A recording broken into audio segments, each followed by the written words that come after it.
صلى الله على محمد صلى الله عليه وسلم صلى الله على محمد صلى الله عليه وسلم صلى الله على محمد صلى الله عليه وسلم۔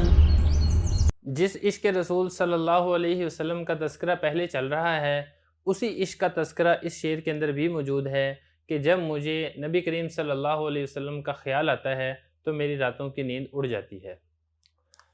حضرت فرما رہے ہیں نعم سرا طیف من احوا فارقنی والحب یعترض اللذات بالالمی۔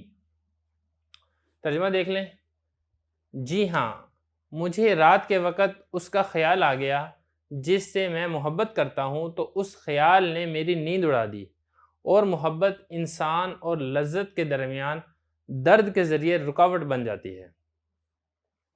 اس کا ترجمہ ہے، آپ ایک ایک لفظ کا دیکھ لیں۔ نام یہ یس کے معنی میں ہوتا ہے، جب ہم انگلش میں کہتے ہیں نا یس، یا اردو میں ہم کہتے ہیں جی ہاں، وہ اس نام کا ترجمہ ہے۔ اس کے بعد آگے ہے سراہ، اس کا مطلب ہوتا ہے رات کے وقت کوئی کام کرنا یا رات کا آنا، اور طیف یہ کہتے ہیں خیال کو، اور احوا جس سے میں محبت کرتا ہوں، الرقا اس کا مطلب ہوتا ہے راتوں کو جگانا، حب یہ محبت کو کہتے ہیں، یا تارزو اس کا مطلب ہوتا ہے رکاوٹ، لذات یہ وہی جو اردو کی لذت ہے، اور علم یہ کہتے ہیں تکلیف کو۔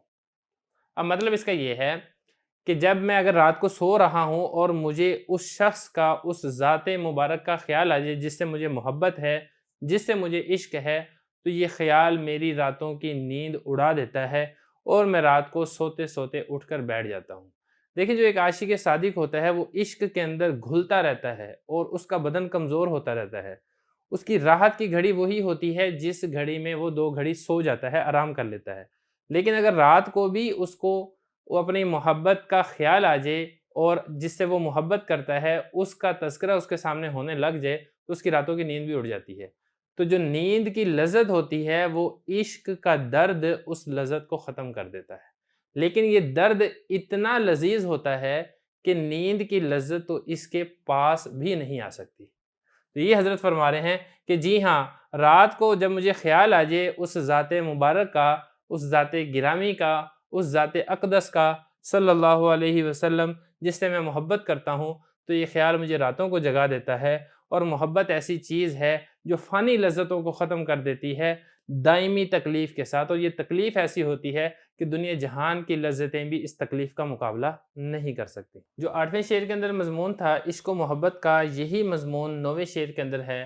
حضرت اس شعر کے اندر ملامت کرنے والے کو منع کر رہے ہیں کہ تم مجھے ملامت نہ کرو، یہ عشق ایسی بیماری اور ایسا روگ ہے کہ تمہاری ملامت کرنے سے ٹھیک نہیں ہو سکتا۔ حضرت نے فرمایا یا لائمی فی الحب العذری معذرتاً منی الیک ولو انصفت لم تلومی۔ عبارت میں نے پڑھ دی ہے، ترجمہ دیکھ لیں۔ اے مجھ کو بنی عذرا جیسی محبت میں ملامت کرنے والے، میرا عذر قبول کرو، اور اگر آپ انصاف کرتے تو مجھے ملامت نہ کرتے۔ اس میں آپ ایک ایک لفظ کا ترجمہ دیکھ لیں۔ یا یہ نا پکارنے کے لیے استعمال ہوتا ہے، بلانے کے لیے آتا ہے، جیسے ہم اردو میں کہتے ہیں نا اے فلاں شخص، تو جو ہم اے کا لفظ بولتے ہیں نا، بالکل یہ وہی عربی میں آگے یا بن جاتا ہے۔ اور لائم کہتے ہیں ملامت کرنے والا، برا بھلا کہنے والا، اس کو لائم کہا جاتا ہے عربی میں۔ فی اس کا ترجمہ ہوتا ہے میں، اور ہوا یہ میں بتا چکا ہوں محبت کو کہتے ہیں۔ العذری اس کو تھوڑا سمجھ لیں۔ دیکھیں، یہ ایک قبیلہ ہے بنو یمن کا، یمن میں ایک قبیلہ ہے جس کو بنو عذرا کہا جاتا ہے۔ یہ قبیلہ عشق اور محبت کے اندر بڑا مشہور ہے۔ اس کے جو نوجوان تھے وہ کثرت کے ساتھ محبت کیا کرتے تھے، اور ان کی جو محبت تھی وہ بڑی پاکیزہ ہوا کرتی تھی۔ اور عرب کے لوگ جب کسی کو محبت کے اندر زیادہ محبت کرنے کی وجہ سے بتانا چاہتے تھے تو اس کو یہ کہتے تھے کہ فلاں بندہ تو بنو عذرا قبیلے سے بھی زیادہ محبت کرنے والا ہے۔ تو حضرت اس شعر کے اندر یہی بتا رہے ہیں کہ اے وہ شخص جو مجھے برا بھلا کہہ رہا ہے اس محبت کے بارے میں، جو اور محبت بھی کوئی عام محبت نہیں، ایسی شدید محبت گویا کہ بنو عذرا قبیلے جیسی میں محبت کر رہا ہوں، وہ حضرت فرما رہے ہیں معذرۃ منی الیک، میری طرف سے معذرت قبول کرو۔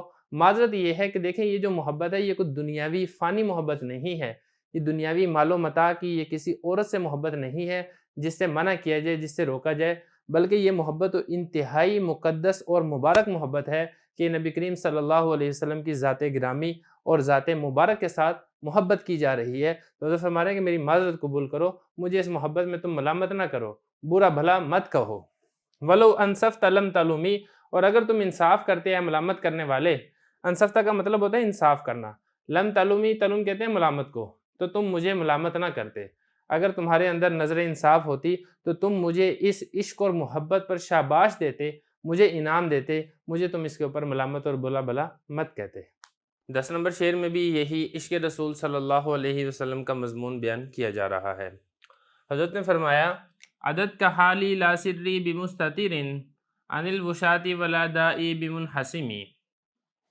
ترجمہ دیکھ لیں آپ، میرے حالات سے آپ واقف ہیں اور میرا راز چغل خوروں سے چھپا ہوا نہیں ہے اور میری بیماری ختم ہونے والی نہیں ہے۔ اب ایک ایک لفظ کو دیکھ لیتے ہیں۔ یہ جو پہلا لفظ ہے نا عدد کا، اس کا مطلب ہوتا ہے تجاوز کر جانا، تجاوز کرنا، آگے بڑھنا۔ حال ہی میرا حال، اور سر کہتے ہیں راز کو، سر ہی میرا راز، مستتر کہتے ہیں چھپا ہوا ہونا،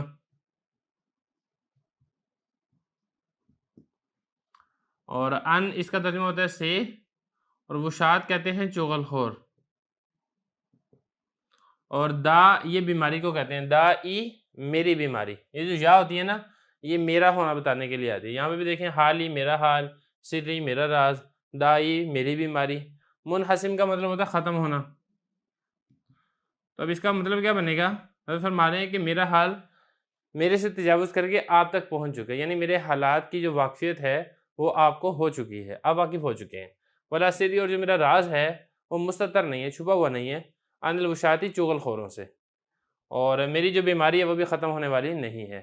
مطلب کہنے کا یہ ہے کہ جو میں عاشق ہوں اور میرے عشق اور محبت کی جو کہانیاں ہیں، واقعات ہیں، اس کا تذکرہ آپ تک ہو چکا ہے، اور میری بیماری یہ عشق و محبت کی بیماری یہ چھپی ہوئی نہیں ہے، اور میرے حالات ان سے چغل خور واقف تھے، انہوں نے پھر مرچ مسالہ لگا کر آپ تک ان واقعات کو پہنچایا ہے۔